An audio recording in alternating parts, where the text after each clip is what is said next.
Tonight's the night. Two of the very best ever to do it go one-on-one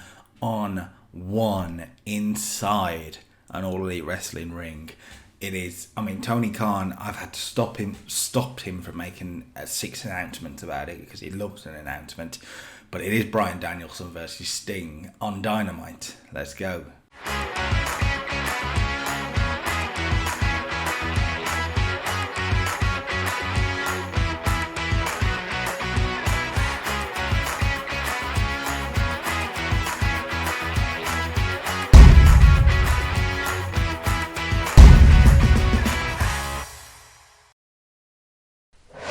Hello ladies and gentlemen, welcome back to the channel, welcome back to the All Elite Wrestling 2022 save on TEW2020. We're back after missing a week, so we're picking up with Bryan Danielson versus Sting as the main event of Dynamite. You know I'm excited for this one, but it is a packed Dynamite in general. John Moxley's in action, CM Punk's in action, the world champion Adam Page is in action. We also have the battle of the varsity blondes, so that should be interesting. A lot of interesting stuff going on, and then you get to Rampage, and we're close, and I'll say this now, next week's episode, Battle of the Belts 2. Battle of the Belts 2. So how do we go home to that? Let's find out as we go along. Dynamite first, Rampage second. If you're liking the series so far, make sure you drop a like on it, subscribe to the channel so you don't miss a thing. We also have that 2004 network save going on between me and my good friend Stuart Irvine. Don't miss that either. And let's get on. Dynamite first. Let's go. Okay, before we start on Dynamite, by the way, I should mention this, and let's run through it a little bit. WWE have held WrestleMania. That's right, WrestleMania Saturday and Sunday. That's where we are in the save right now. So let's run through what they did on both nights. Now, this is where the game doesn't understand two-night events in a lot of ways, and we'll get to that when we get to Sunday. But both titles are on the line, more or less, both nights. So let's run through what they did. We'll start from the pre-show sort of area, right? So lots of pre-show matches. Rich Holland, Drew Gulak, Doudrop, Xia Li. Mansoor beat Austin Theory. That's a really interesting booking considering what they've just done in real life with Austin winning the US title. So really, really quite interesting. Mustafa Ali and Mace, Retribution, seemingly back together against Rick Boogs and Ricochet. Queen Zelina defeated Nikki Ash as the opener at WrestleMania. That's risky. Sasha Banks defeated Shayna Baszler and Naomi in what? A triple threat, right? I assume. It may look like it's a handicap, but I think that's a triple threat match for some reason. Alpha Academy retained the WWE Raw Tag Team titles against R-Truth and Dominic Mysterio. Where's Ray? No idea. The Usos retained the SmackDown Tag Team titles in a ladder match against the Viking Raiders. Good match here. Sheamus and Kevin Owens and Sami Zayn, 6-man tag, defeated Elias and the New Day, which was Kofi Kingston and Xavier Woods, right? So, yeah, good match there for these guys. Damian Priest retained the US title against The Miz for a 62. That's good booking, to be fair. No problem with that. This is an interesting one. Goldberg and Seth Rollins defeated Big E and Happy Corbin for a 77. So Seth Rollins has turned face. Big E has turned heel. It's a good match though. So yeah, okay. Charlotte Flair defeated Asuka in a WrestleMania rematch at WrestleMania. So they're on for a trilogy now to retain the women's title over on SmackDown. Becky Lynch defeated Bianca Belair to retain the Raw women's title. 78 for that. Good match as well, but interesting booking. Roman Reigns retained the Universal title in a fatal 4-way against AJ Styles, Bobby Lashley, and Apollo Crews. Questions. Roman Reigns put in a 100. What a man. And Brock Lesnar defeated Finn Balor to retain the WWE title in the main event of WrestleMania Saturday. Interesting that on Saturday there were no title changes, right? Let's see what 78 for Saturday, 78 for the Sunday as well. You saw the main event there. Let's start from the start again and run through it. Really interesting. The pre-show, Mansoor's now lost to Jinder Mahal. Okay. Other people you see there, Omos defeated R-Truth. Naomi defeated Doudrop, Xia Li and Shotzi in a fatal 4-way to open up WrestleMania Sunday. Just realised I don't have a light on. I was in the dark, but now I'm into the light, so don't worry. Reggie defeated Dominic Mysterio to retain the WWE 24/7 title. What are we doing here? Carmella and Queen Zelina defeated Natalya and Tamina to retain the women's tag titles. Sasha Banks and Rhea Ripley defeat Sonya and Shayna. Odd. Damian Priest and The New Day defeat Apollo Crews, Kevin Owens and Sami Zayn for a 73 by DQ. Becky Lynch retained the Raw Women's title against Bianca Belair and Nikki ASH. Rated RKO team together against Finn Balor and The Miz. Okay, that's very interesting. Another fatal four-way for the Universal title. Roman Reigns defends this time against AJ, Bobby Lashley and Sheamus. And in the main event, Brock Lesnar defeated Big E to retain the WWE title for a 78.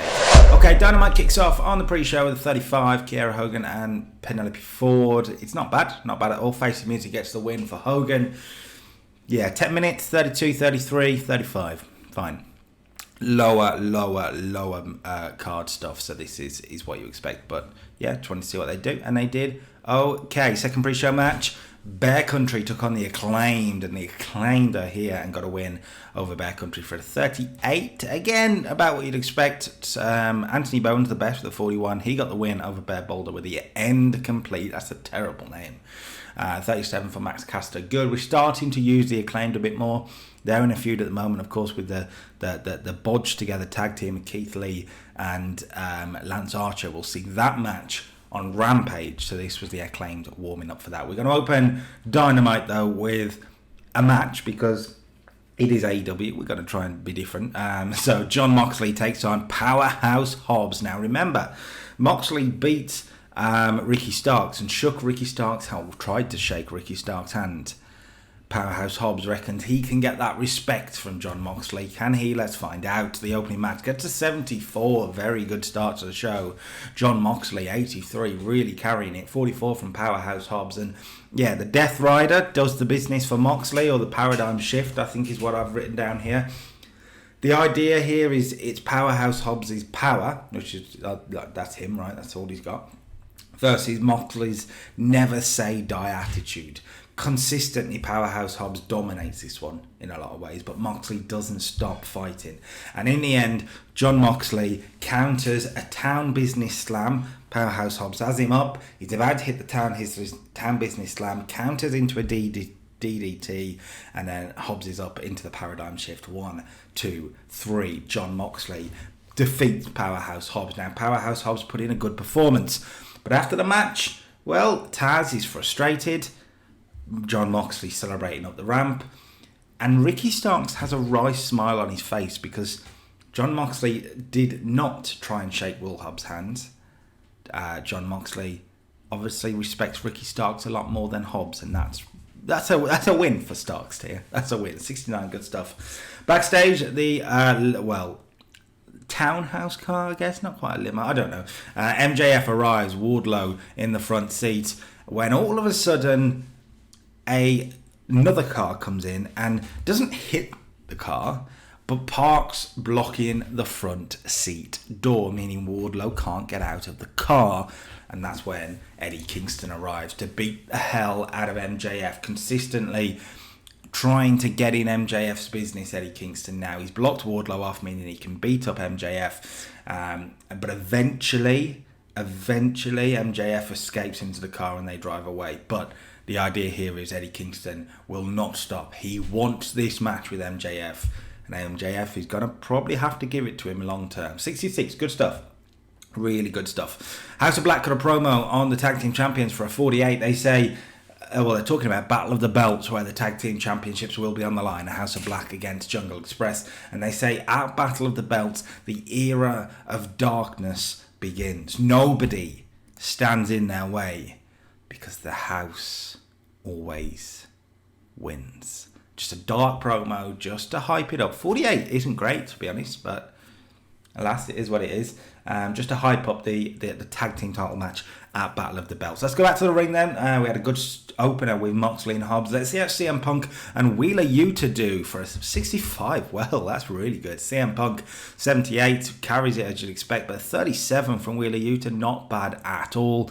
And a win for CM Punk with a go to sleep. This is much more of a traditional style match. The truth is, at this point in this save, Wheeler Yuta is not on the level of CM Punk. Yuta puts up a good fight, but he isn't on that level, and Punk puts him away with the GTS. The go to sleep does the business. Good match, good sort of TV match. I'm happy with that. 65. So post match, CM Punk gets the mic and demands that Sammy Guevara comes to ringside, comes to this ring right now for a little man-to-man chat about what's going to happen at Battle for the Belts 2, because at Battle for the Belts 2 it is CM Punk versus Sammy Guevara for the TNT title, and it's going to be inside a steel cage. The idea here is to keep out people like Chris Jericho. Well, Punk asks Sammy, he actually tells Sammy he respects what Sammy Guevara has done right here in AEW. He respects the growth that Sammy Guevara has had since debuting on that first Dynamite. He has grown into himself as a complete wrestler in a lot of ways. However, CM Punk has a question. And he thinks it's a question that Sammy Guevara is probably asking himself right now.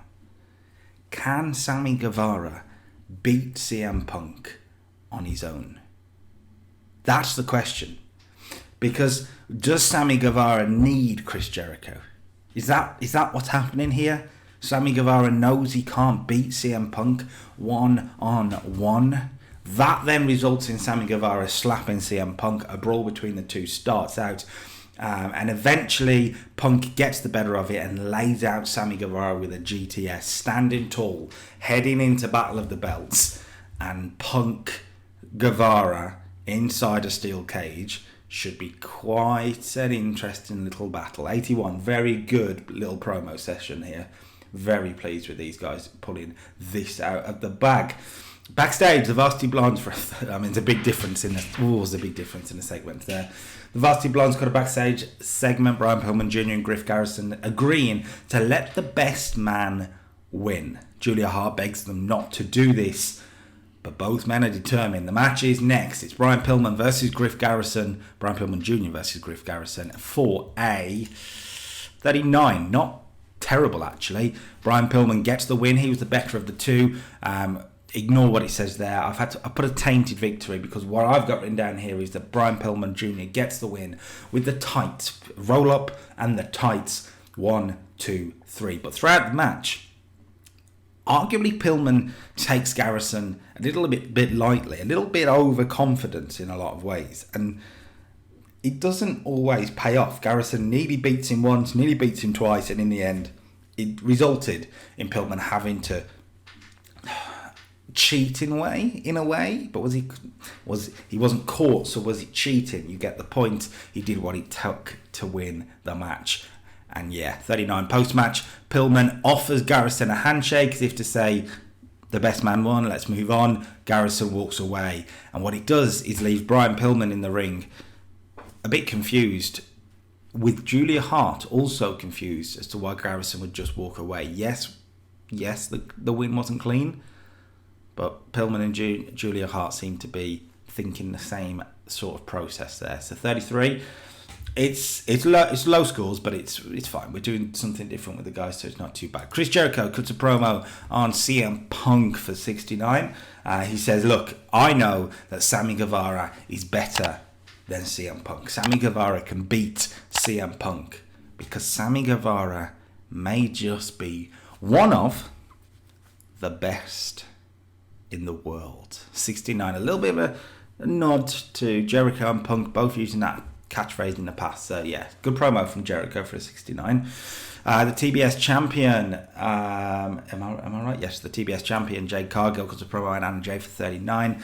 And confirms it. They're on. Battle of the Belts 2, TBS title will be on the line. Okay, Adam Page and Jay Lethal for a 73. Good stuff here. I gave them time, 18 minutes, and Adam Page once again puts in a good performance, defeating Jay Lethal with the buckshot lariat. A clean win for Adam Page, a simple win for Adam Page to put over the world champion against Lethal, who's always starting to push, but he's not on Page's level right now. And yeah, 73. Very, very, very good match. Both men did well, but post-match, well, Adam Page is blindsided by Miro for an 80, and Miro absolutely destroys Adam Page and makes him bleed, and that's the important bit here, because what we're going to build towards, and I don't know if I'd already announced it, but we're going to announce it in theory on this show, that at Battle of the Belts 2, it will be Adam Page defending the world title against Miro in a first blood match. 80 for the segment, very good segment, I'm pleased with that.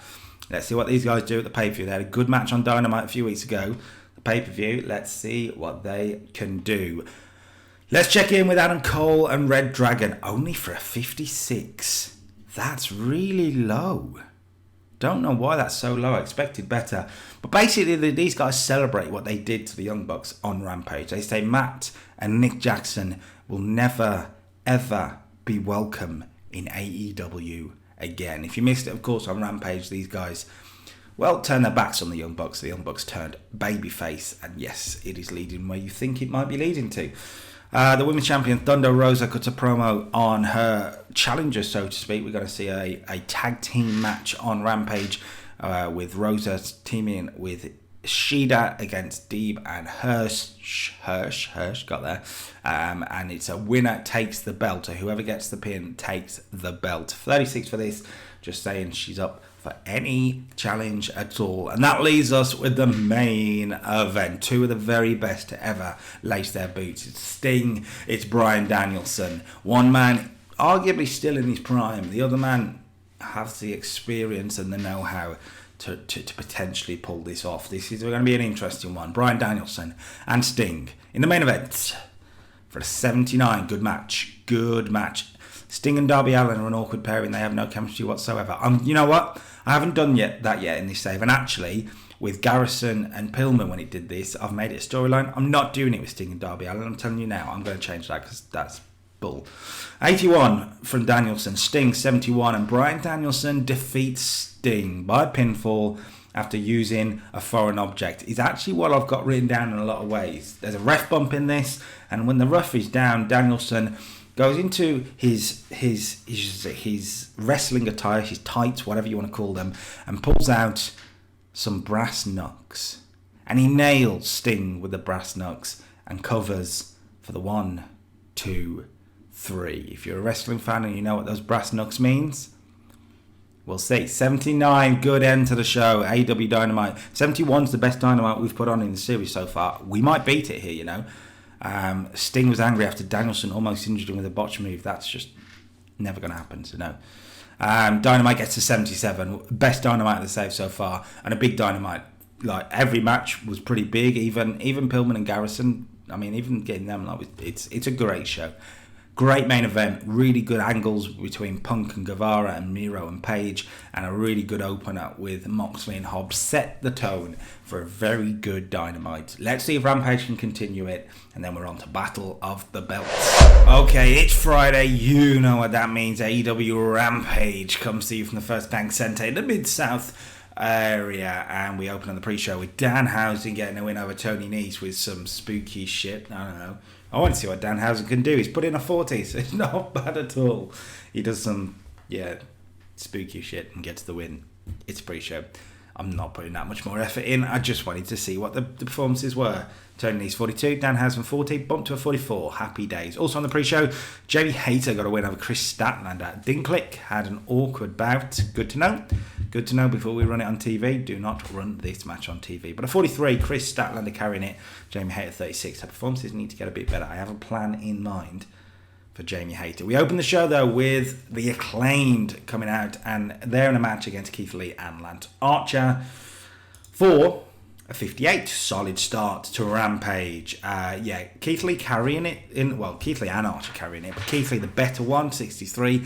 Lance Archer 56, 41 for Anthony Bowens, and 36 for Max Caster.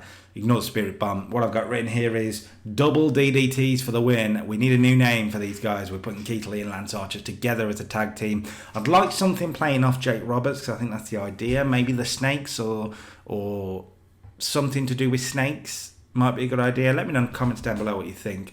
Double DDTs are going to be their double finishing move. But yeah, good stuff. 58. Good start to the show. Good start to the show. Okay, CM Punk cuts a promo on Sammy Guevara for an 89. CM Punk and promos are getting better and better, which is good to see. And he's laid it out quite simple. I've got one line. This CM Punk says, if Sammy Guevara wants to be the best in the world, then he has to go through CM Punk. CM Punk's version of to be the man, you have to beat the man. Well, he's got to beat him one-on-one. Let's see what he can do. Battle of the Belts next week. 89. Good stuff. Very, very good stuff. Great promo. Darby Allin also cuts a promo on Bryan Danielson and Jon Moxley. Also mentioned Sting. Sting not with him here. 78 for the promo is good. He says, after what they did, after what Bryan Danielson did, cheat to win against a legend like Sting, he's going to put Danielson in his place. And at Dynamite, he wants Bryan Danielson and Jon Moxley against Darby Allin and Sting. That's a big match for Dynamite. 78, good stuff. Okay, we went to the ring. I haven't done the big intros for this, but Thunder Rosa retained her wrong series, AEW Women's World Championship. In the tag match, she gets the pin over Layla Hirsch. I just like the idea of this. 56, it's really good as well. Thunder Rosa carrying it with a 61. I say carrying it, I use that term way too much. 54 from Shida is very good. 45 from Serena Deeb, also very good. Layla Hirsch lower at 36, but she's the young bright star, and her taking the pin here is no problem. And Thunder Rosa retains the AEW Women's World Championship. Jungle Express cut a promo on the tag team title contenders for a 55. They say they are the best tag team in the world. Fact of the matter, Jungle Boy and Luchasaurus are the best tag team in the world. Fact. What also is a fact is that at Battle of the Belts 2, their teamwork will outmatch House of Black's brutality. End of story. Fact. 55. Good stuff. Very, very good stuff. Jon Moxley and Bryan Danielson are backstage discussing Sting and Darby Allin for a 75. And, well, Sting's not meant to be a part of it. I don't know why he is. Moxley tells Danielson, look, we accept their challenge, right? Simple as Dynamite, Moxley and Danielson against Sting and Darby Allin. Booked. But Moxley has another problem here. Now, Jay Lethal lost on Dynamite. Danielson, let's be honest, you are pushed to your limit. You got the win. But just. I think for this to work, Moxley says, we need to be united. Now, we have very, very different theories and different thoughts on professional wrestling. You are the best damn professional wrestler I've ever seen. But me, I'm violence. I think we need something or someone to unite us. I've got an idea for a leader of this crew, this group. And you know what, Brian? I'll reveal who I have in mind at Battle of the Belts. Jon Moxley, well, who's he going to be? We'll find out at Battle of the Belts. We'll find out. Okay, is it main event time? It might be main event time. Miro and Orange Cassidy in the main event for a 69. Solid main event. Miro gets the win with a game over. Really looking strong going into the special event at Battle of the Belts in the world title, and the first blood match is the idea here. Really putting him over strong. 64 for him is very good. 69 for the main event. It's been a good Rampage. It's been a really good Rampage. And let's see what we get as we head home towards Battle of the Belts 2. Rampage gets a 69. Solid. For Rampage, that's really good, actually. Helped by the really good promos from Punk, from Darby Allin, from Jon Moxley and Bryan Danielson. Really good. But everything else was good without being amazing. So that's not... I mean, Rampage is the B show. Let's be honest. As much as they want to be different, Rampage is the big B show. Okay, Dynamite and Rampage in the books then. Pretty good show. I'm pleased with it. Next Wednesday, coming your way, Battle of the Belts 2. Mini pay-per-view in a way. It's a TV special, but we're treating it like a pay-per-view. The tag team titles are on the line. The TNT titles on the line. The TBS titles on the line. And the world titles on the line. So do not miss it. Make sure you are subscribed to the channel so you don't miss a thing. Like the video, all these things. And yeah, it'll be good next week. It'll be very, very good. Until next time, peace.